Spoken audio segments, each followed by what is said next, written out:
had I been 11 or 12 now, I potentially wouldn't have played boys cricket because I would have thought that the standard would have been high enough.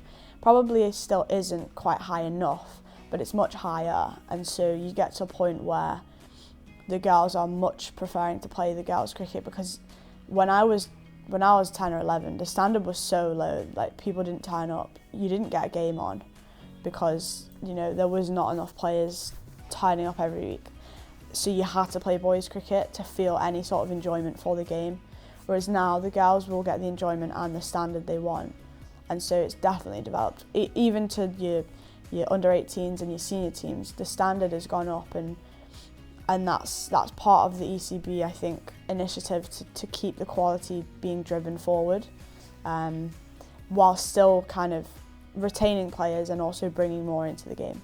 I think it's definitely changing now. I think in general there's way more girls playing than there was when I was playing, both in Scotland and in England, and hopefully there's role models now in the game. And I think women's sport in general all across the world seems to be growing quite rapidly. I'll never slate how it was 15, 20 years ago. Like, the standard was, like, to be fair, like, the standard was lower, but no one was investing in it.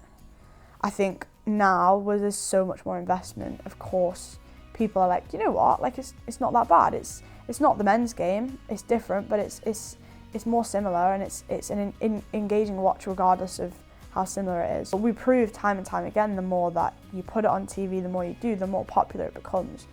So it's not like it's not popular, it's just that it's not shown, and people almost decided it's not popular before actually seeing it.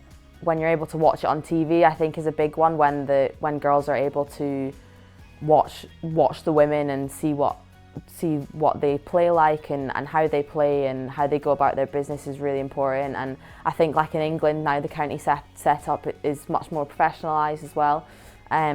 So when girls have the opportunity to go to games, to go to Old Trafford for example, and watch the women, I think it's really cool. And ultimately I think that's how girls get into it and also stay in it, because they realise that there is a pathway and there is a way that you can become professional. Whereas when we were growing up, the dream was always to play cricket, but whether it was actually going to be possible, we weren't sure.